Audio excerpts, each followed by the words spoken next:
So the final turn, 23rd of February 1943. Um, Started with no rain, so an air point each. Allies got initiative, but it didn't kind of go great, to be fair. I think it probably the easiest is just to kind of scan over the battlefield, to be honest. So you can kind of see from Spatler, nothing changed. Obviously, we're just wilderness down here now. Up through here, you can probably see, you probably realise that there's an absence of first guards. Stenkov was responsible for that. He only actually managed a partial, and he failed his second activation, but by that time, because the first guards had already gone with their activation, isolation took its toll and wiped out, because I think they'd already been fighting probably since. In fact, in fairness to them, they were caught, I think, because originally CCC, if we remember, was kind of trying to screen them as they came into position, and they got caught trying to rush into position. So they've been fighting since they came on the map, essentially. So yes, Stenkov only really needed to remove one unit, and that was it. The whole of first guards was removed. Lang there, Gerhardt at the top there did nothing really, just kind of sat in place. 34th Infantry, when they activated, would you believe, failed to activate on its first SNAFU roll, and then failed again for a second activation. But then when we did isolation anyway, I mean, we took 3 battalions off because they were already quite hit. So Shoot actually activated after them, and Shoot only managed one activation, again a partial. Slammed into Spieber, but actually just took a hit, nothing else, which I kind of thoroughly expected them to probably clear that one, which would have just made it like totally resounding. There's no future for 34th there, unfortunately. Yeah, pretty grim day for the Allies. More grim than the real campaign, obviously, by quite a mark, I think. If we come down and go across the other side, Centauro did nothing other than kind of dig in and hold its position. Ream took hits again off the 216th, but again did very little. One bit of good news here, you can see 1st Infantry did manage to push DAC out of D'Africa.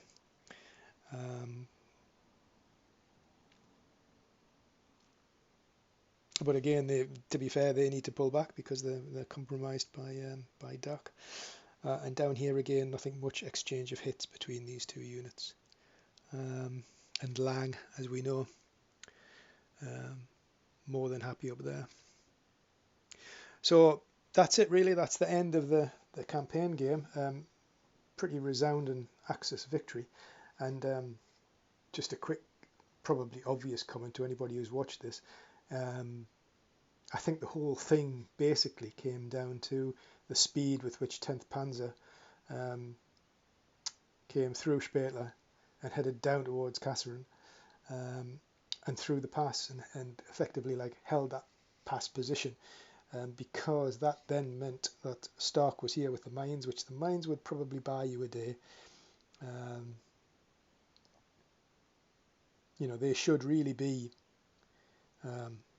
Stark should really be deploying into here to kind of hold that position there where the Centauro HQ is. That's what they should be doing, but obviously they never got the chance, and nothing ever sort of fell into place for the Allies from there on in. And I guess the obvious thing is, because probably the whole, well, not the whole point of this game, but the point that it hammers home in this game is, you know, you look at Ream there, who's got support deployed for his infantry. So that means when you were attacking them, you're attacking either with a 7 or with a 5, or against a 7 or a 5. It makes it very hard for unsupported units, certainly ones which don't have tanks to drop the support, to come in against them, because it's kind of uphill. I mean, we tried with when Ninth Artillery arrived, we tried with the first, and we were unlucky, but we tried. Well, having said that, we were going against armoured units, and that's never a great thing.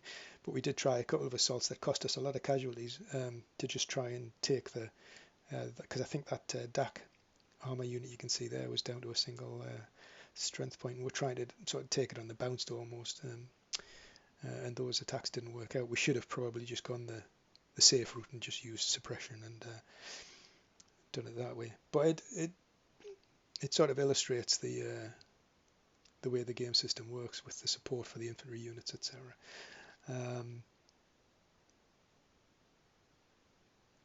So it's been an interesting campaign. It has been an interesting fight. I think the last time I played this head to head, and I think I was the Germans, and I think I got absolutely nowhere really. I did have Stark in front of me holding this position, and I don't think we ever penetrated in there. And I can remember there being a sort of big fight up here, but again, I think there were elements of the, well, definitely the 34th was in place, First Guards was in place, maybe even a little bit of remnants of CC, I can't remember. But certainly a very, very different picture to this.